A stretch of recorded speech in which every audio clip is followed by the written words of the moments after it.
अभी एनटीए ने NEET UG का नई परीक्षा की तिथि घोषणा किया है। 21 जून को री एग्जामिनेशन की डेट घोषणा की है।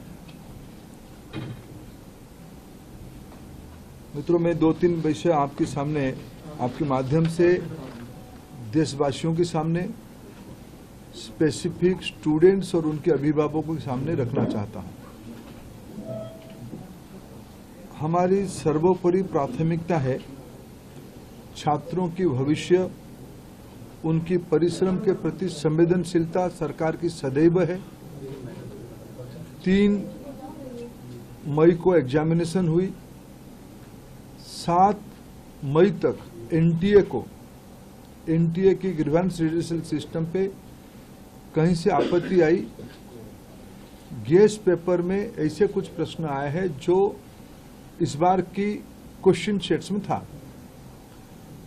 तुरंत ही हम लोगों की वहां चर्चा हुई। एनटीए ने और सरकार ने, education department, higher education department ने तुरंत उसको प्रारंभिक थोड़ा इंक्वायरी किया, एजेंसियों को दे दिया, भारत सरकार की एजेंसियों को दे दिया। भारत सरकार एजेंसी संबंधित 2-3 राज्यों के साथ जुड़ा हुआ विषय था। प्रथम दृष्टया में राज्यों की एजेंसियों से संपर्क किया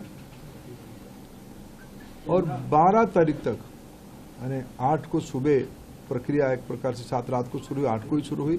8, 9, 10, 11 3-4 दिन में जब हमको स्पष्टता हुई, हम कंफर्म हुए हैं कि इस बार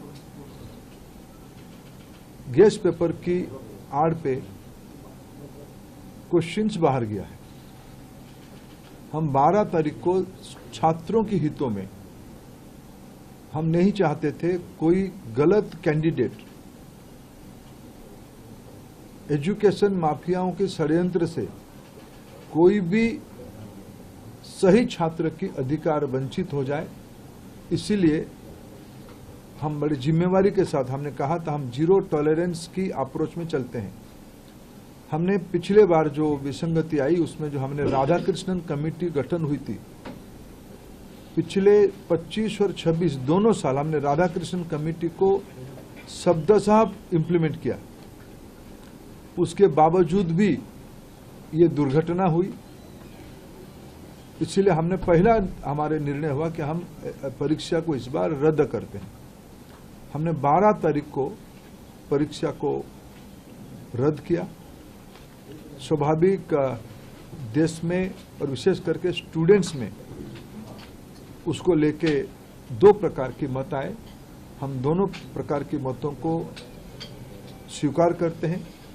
हम अपना दायित्व उसको मानते हैं, उसको कैसे समाधान की रास्ता निकालें।